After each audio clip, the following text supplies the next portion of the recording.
بسم اللہ الرحمن الرحیم۔ میری دوستوں سے گزارش ہے کہ ویڈیو کو لائک کریں، شیئر کریں اور چینل کو سبسکرائب کر دیں، ساتھ میں بیل آئیکن کا بٹن بھی دبا دیں تاکہ نئے آنے والی ویڈیوز آپ تک پہنچتے رہیں۔ سلطان سلیمان ثانی 1052 میں پیدا ہوئے اور اپنے بھائی محمد رابعہ کے بعد 1099 ہجری میں زمام اقتدار سنبھالی۔ اس کی دور حکومت میں دولت عثمانیہ مسلسل بحران کا شکار رہی۔ دشمنوں کی کارستانیاں بڑھ گئی، بہت سے علاقے اور شہر چھن گئے۔ 1099 میں بلگراد کا سقوط عمل میں آیا۔ بلغیریا بحر اٹلانٹک کے مشرقی ساحل، سواحل دالماسیا اور یونان کے بعض علاقے دشمن کے قبضے میں چلے گئے اور دولت عثمانیہ کو مسلسل شکست کا سامنا رہا، حتیٰ کہ رب قدوس نے مسلمانوں کو مصطفیٰ بن محمد کو بریلوی کی صورت میں ایک ایسا رہنما عطا فرمایا جس نے عثمانیوں کو ڈولتی کشتی کی ساحل مراد تک پہنچایا۔ انہوں نے اپنے والد گرامی کی پالیسی اختیار کی اور استنبول میں رہنے والے نصرانیوں کو وہ تمام کلیسے دوبارہ تعمیر کرنے کی اجازت دے دی جو پہلے گرا دیے گئے تھے، اور ان کے ساتھ حسن سلوک سے پیش آیا۔ جو شخص بھی ان کے دینی اشائر پر ان کے عمل کی راہ میں رکاوٹ بنا، اسے سخت سزا دی۔ اس احسن سلوک کی وجہ سے مسیحیوں کے دل میں دولت عثمانیہ کے لیے نرم گوشہ پیدا ہوا۔ یہی وجہ تھی کہ کے رومی عیسائیوں نے بلغیریا کیتھولک عیسائیوں کے خلاف بغاوت کر دی اور ان کے لشکر کو اپنے علاقے سے مار بھگایا، کیونکہ بلغیریا والے انہیں اپنے مذہب کیتھولک پر کاربند ہونے پر مجبور کرتے تھے اور ان پر ظلم ڈھا رہے تھے۔ یہ لوگ عثمانی سلطنت کی حمایت میں داخل ہو گئے، چونکہ یہ سلطنت ان کے دین اور عقائد سے کچھ تعارض نہیں کرتی تھی، اس لیے انہوں نے کیتھولک عیسائیوں کے مقابلے میں ترک مسلمانوں کو ترجیح دی۔ یہ نصرانیوں کی اسلامی رواداری کے حق میں گواہی ہے۔ اسلام ہی وہ واحد دین ہے جس کے سائے میں انسانیت کو امن و عشن نصیب ہوئی اور جان، مال، عزت و آبرو کے بارے اطمینان حاصل ہوا، کیونکہ قرآن کریم اور سنت نبوی صلی اللہ علیہ وسلم نے انہیں اسی رواداری کی تعلیم دی ہے۔ قرآن کریم میں اہل اسلام کو واشگاف الفاظ میں حکم دیا گیا ہے: اللہ تعالیٰ تمہیں منع نہیں کرتا کہ جن لوگوں نے تم سے دین کے معاملے میں جنگ نہیں کی اور نہ انہوں نے تمہیں تمہارے گھروں سے نکالا، کہ تم ان کے ساتھ احسان کرو اور ان کے ساتھ انصاف کا برتاؤ کرو، بے شک اللہ تعالیٰ انصاف کرنے والوں کو دوست رکھتا ہے۔ مشیت یزدی صدر اعظم جنگ کے میدان میں شہید ہوئے، جبکہ وہ 1102 ہجری میں صلیبی آسٹریا کے خلاف ایک مارکے میں جہاد فی سبیل اللہ میں مشغول تھے۔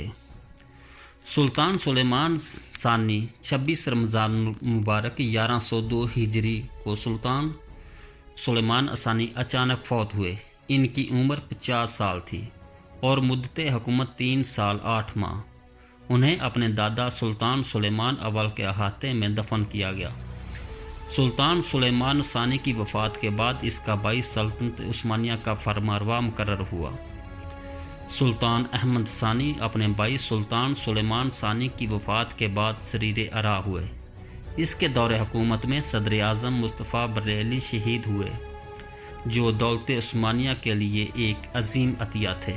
ان کے بعد صدر اعظم جی علی پاشا اریجی مقرر ہوئے، لیکن وہ کمزور تھے۔ بندکیہ کے بحری ایجا کے بعض جزیروں پر قبضہ کر لیا۔ سلطان احمد ثانی زیادہ عرصہ زندہ نہ رہے۔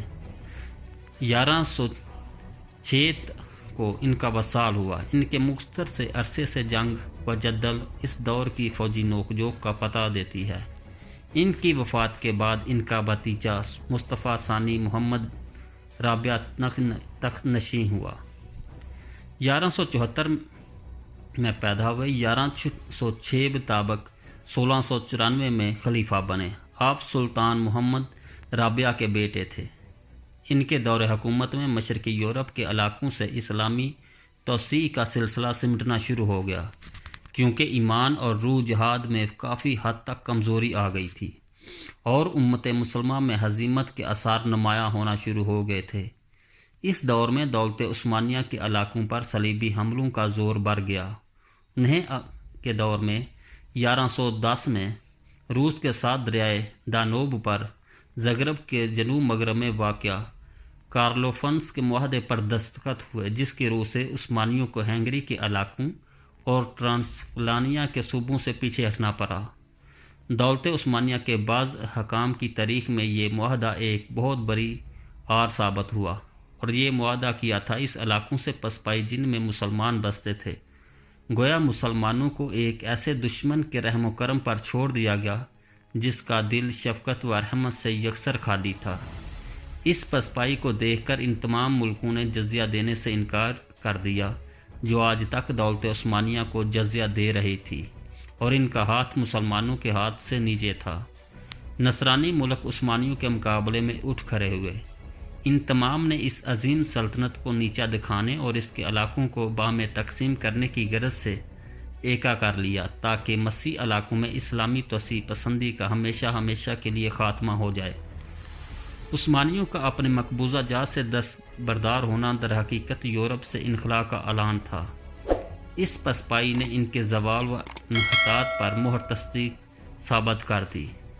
ملکی حالات بڑی تیزی سے دگرگوں ہونے لگے۔ جب سلطان مصطفیٰ ثانی نے انکشاریہ کی دخل اندازی پر قدغن لگائی اور ان کے اس مطالبے کو ماننے سے انکار کر دیا کہ صدر اعظم معزول ہو جائیں، تو انکشاریہ نے سلطان کی معزولی پر اتفاق کر لیا۔ اپنی معزولی کے 4 ماہ بعد ان کا انتقال ہوا، جبکہ ان کی عمر 99 سال تھی۔ سلطان احمد ثالث ان کے دور حکومت میں علم جہاد بلند رہا۔ بہت سے علاقے دوبارہ مسلمانوں کے ہاتھ لگے، جیسے مورا اور ازاک۔ روس کے خلاف ان کے جہادی سرگرمیاں مسلسل جاری رہیں، اور مسلمانوں نے روس پر ایک ایسی ضرب لگائی جو قریب تھا کہ اس کے لیے ایک کاری ضرب ثابت ہوتی۔ مجاہدین نے روس کے قیصر اور اس کے دوستوں کا بڑا سختی سے محاصرہ کر رکھا تھا۔ قریب تھا کہ اس کے 2 لاکھ فوجی مسلمانوں کے ہاتھوں قید ہوتے کہ ایسے میں زن اور زر کے ہاتھوں خیانت ہوئی، اور صدر اعظم نے محاصرہ اٹھا کر ملک و قوم کے ساتھ غداری کی۔ 1123 میں فلکزن کا معاہدہ ہوا، جس کی وجہ سے مسلمانوں کو ازاک سے روسی صلیبیوں کے حق میں دستبردار ہونا پڑا، اور اس نے عہد کیا کہ وہ قزاق کے معاملات میں مداخلت نہیں کرے گا۔ اس وجہ سے سلطان احمد ثالث نے صدر اعظم بطلطہ جی پاشا کو معزول کر دیا، اور روس کے خلاف جنگ جاری رہی۔ ہالینڈ اور انگلستان نے محسوس کیا کہ جنگ بندی میں ہی ہالینڈ اور انگلستان کا فائدہ ہے، اس لیے انہوں نے مداخلت کی، اور 1128 ہجری میں ایڈریانوپل کا معاہدہ ہوا۔ روس نے بحر سود کے ان تمام سالوں سے اپنی فوجیں ہٹا لی جن پر کچھ عرصہ پہلے اس نے قبضہ کیا تھا، لیکن اس دوران اس نے وہ جزیہ دینا بند کر دیا جو وہ کرم کے حاکموں کو ادا کرتا تھا۔ مغرب میں عثمانیوں نے بلغیریا کو شکست دے کر کریٹ اور بعض دوسرے جزیروں پر قبضہ کر لیا۔ بلغیریا والوں نے آسٹریا سے مدد طلب کی تاکہ وہ عثمانیوں کے ہاتھوں مفتوحہ علاقوں کو واگزار کرانے میں اس کی مدد کرے، لیکن آسٹریا نے انکار کر دیا۔ طرفین میں جنگ چھڑ گئی اور آسٹریا کو کامیابی ہوئی، اور 1129 میں بلگراد کا سقوط عمل میں آیا، اور اس کے بعد 1130 ہجری میں برطانیہ اور ہالینڈ نے مداخلت کر کے صلح کرا دی۔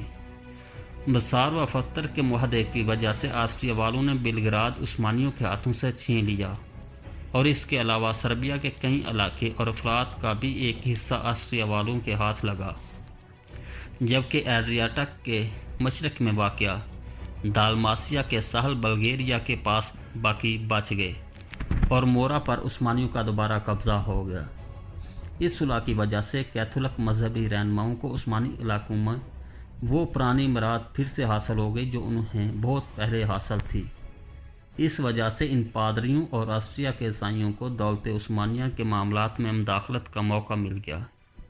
اس معاہدے میں الگ سے ایک تجارتی معاہدے پر اتفاق کیا گیا جس میں آزادانہ تجارت کو فروغ دینے کے لیے غیر ملکی تاجروں کی آمد و رفت پر ہر قسم کی پابندیاں اٹھائی گئیں۔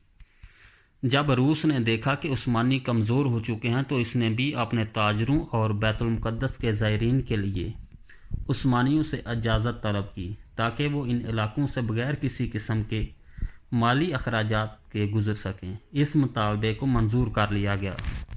عثمانیوں نے ارمینیا کے علاقے بلاد الکرج پر قبضہ کر لیا، جبکہ اس دوران پطرس اکبر نے داغستان کے علاقوں اور بحر خزد کے مغربی ساحلوں پر قبضہ کر لیا۔ کیونکہ دولت صفویہ کمزور پڑ چکی تھی، قریب تھا کہ طرفین میں لڑائی چھڑ جاتی، لیکن روس کے مطالبے پر فرانس نے مداخلت کی اور یوں ہر فریق اپنے فیوزات تک محدود رہا اور پیش قدمی سے احتراز کیا۔ صفویوں نے عثمانیوں کے خلاف جنگ آزما ہونے کا عزم کر لیا، لیکن شکست سے دوچار ہوئے اور تبریز اور ہمدان اور دوسرے کئی قلعوں کو اپنے ہاتھ سے کھو دیا۔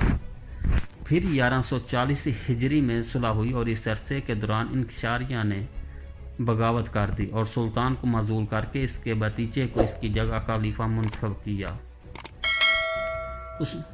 ابراہیم پاشا اور مغربی تہذیب عثمانیوں میں بہت کم لوگ ایسے تھے جنہوں نے اصلاح کے لیے آواز بلند کی، تاکہ ان ذرائع تک رسائی حاصل کی جا سکے جن کے ذریعے یورپ کو حیرت انگیز طاقت حاصل ہوئی، بالخصوص عسکری میدان اور جدید اسلحے کے ضمن میں۔ دمادہ ابراہیم پاشا، جو سلطان احمد ثالث کے دور میں صدر اعظم کی کرسی پر بیٹھے، وہ پہلا عثمانی عہدیدار ہے جس نے یورپ شناسی کی اہمیت کو سمجھا۔ اس لیے اس نے آستانہ میں مقیم یورپی سفیروں کے ساتھ خصوصی روابط پیدا کرنے کا اہتمام کیا۔ عثمانی سفرہ اس مقصد کے لیے یورپی دارالحکومت بالخصوص وینا اور پیرس گئے۔ پہلی مرتبہ ایسا ہوا کہ عثمانی سفیر ان علاقوں میں گئے۔ ان سفراء کو بھیجنے کا مقصد صرف اتنا نہیں تھا کہ وہ تجارتی اور ڈپلومیسی معاہدوں پر دستخط کرنے پر اتفاق کریں جن پر پہلے ہی دستخط ہو چکے تھے، بلکہ ان کا مقصد یورپی ڈپلومیسی اور عسکری میدان میں ترقی کے بارے میں معلومات حاصل کر کے اپنے ملک کو ان سے روشناس کرانا تھا۔ گویا عثمانیوں نے لوہے کی اس دیوار میں پہلی مرتبہ ایک ایسا رختہ پیدا کیا جس کے ذریعے وہ یورپ کی ترقی کو دیکھ سکتے تھے۔ در حقیقت یہ اس بات کا اعتراف تھا کہ یورپ میں جو ترقی ہو رہی ہے ممکن نہیں کہ دولت عثمانیہ اسے صرف نظر کرے اور یورپی تجربات سے فائدہ نہ اٹھائے۔ عثمانیوں اور یورپیوں کے میل ملاپ سے مغربی تہذیب کے آثار نمایاں ہونا شروع ہو گئے۔ عثمانی بھی محلات بنانے اور ان کو خوب زیب و زینت دینے اور یورپیوں کی طرح عیش و عشرت کی زندگی بسر کرنے کی طرف مائل نظر آنے لگے۔ سلطان احمد بذات خود اس تہذیب سے کافی حد تک متاثر ہوئے اور امراء اور اعلیٰ طبقہ کے لوگ یورپی طرز زندگی کو اپنانے میں کوشاں نظر آنے لگے۔ سامان گھروں کی رہائش سے باعث محلات کی تعمیر اور باغات کا اہتمام سب کچھ مغربی طرز پر ہونے لگا۔ مغربی تقلید کے ظہور کے ساتھ ہی خواہشات نفس کی پیروی ہونے لگی اور اسراف کا رجحان چل نکلا۔ ایسے میں سنت خداوندی کا ظہور تو ہونا ہی تھا، ارشاد باری تعالیٰ ہے، اور اگر بستیوں والے ایمان لاتے اور تقوی اختیار کرتے تو ضرور ہم کھول دیتے ان پر برکتیں آسمان کی، لیکن انہوں نے جھٹلایا ہمارے رسولوں کو تو پکڑ لیا ہم نے انہیں، بوجھا ان کرتوتوں کی وجود کیا کرتے تھے، ارشاد باری تعالیٰ ہے۔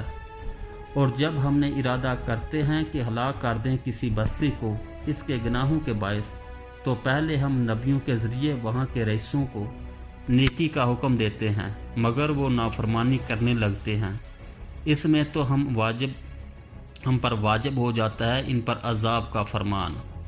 اسی عرصے میں جدید عثمانی ادب کی تحریک شروع ہوئی، مغربی کتابیں ترکی میں ترجمہ ہونے لگی۔ سلطان احمد نے کچھ لوگوں کو فرانس بھیجا تاکہ وہ وہاں کی مصنوعات اور فرانسیسی تہذیب کی کامیابیوں سے آگاہی حاصل کریں۔ اس عرصے میں استنبول کے اندر ایک طباعتی ادارہ کے داغ بیل ڈالی گئی اور طباعت کا کام بڑی تیزی سے شروع ہوا۔